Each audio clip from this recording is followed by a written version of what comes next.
So good evening. We discuss about bipolar junction transistor. The transistors are of two types: PNP transistor and NPN transistor.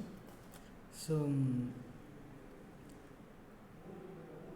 so we consider only NPN transistor. The transistor has been following section: emitter, collector, and base. So emitter is this form the left hand section region of the transistor. The main function of this region is to supply majority charge carriers, so either electrons or holes, to the base. So hence it is a more heavily doped in comparisons to other regions.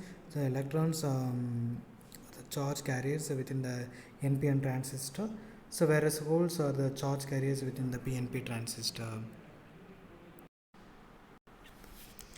So the base, the middle section of the transistor is called base. This is very lightly doped and it's very thin, that is 10 power minus 6 meter as compared to either emitter or collector, so that it may pass most of the injected charge carriers to the collector.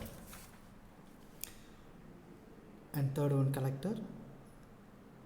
The right hand side of the transistor is called collector. The main function of the collector is to collect majority charge carriers through the base. This is moderately doped.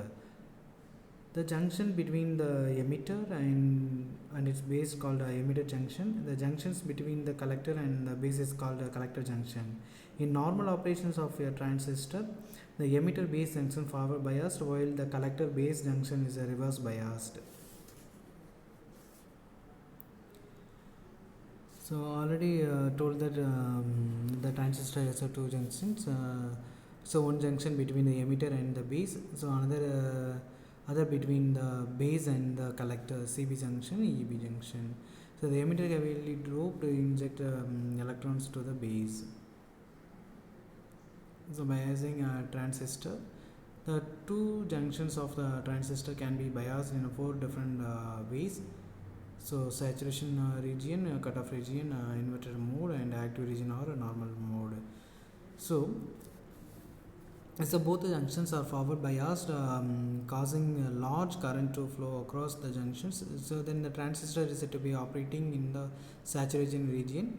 So both the junctions are reverse biased, causing a small current to flow across the junctions. The region transistor is said to be the operating in the cutoff region.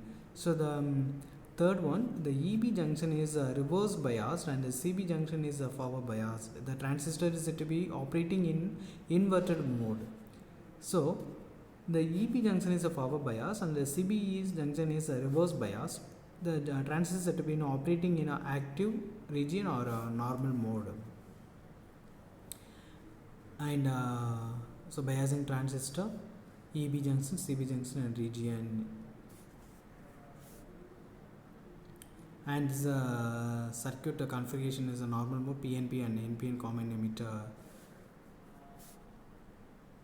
And this is the common combination normal mode, PNP and NPN common based emitter. And this is the PNP and NPN common collector.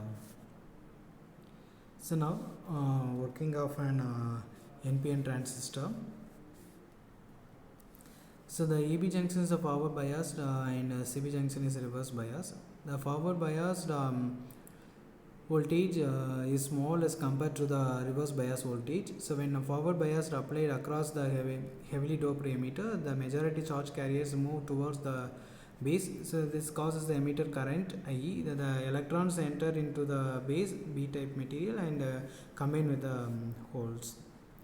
And the bias is lightly doped, due to which only a few electrons combine with the holes in the base, and the remaining constitutes the base current IB. The base current enters into the collector region. So therefore the ratio of a number of electrons arriving at the collector to the number of electrons emitted by the emitter is called the base transpiration factors, denoted by beta, W around 0.995. And the reverse biased potential of the collector region. So cause the high attractive force of the electrons reaching collector junctions, and thus the electrons are attracted or collected at the collector. Thank you. We discuss in next class.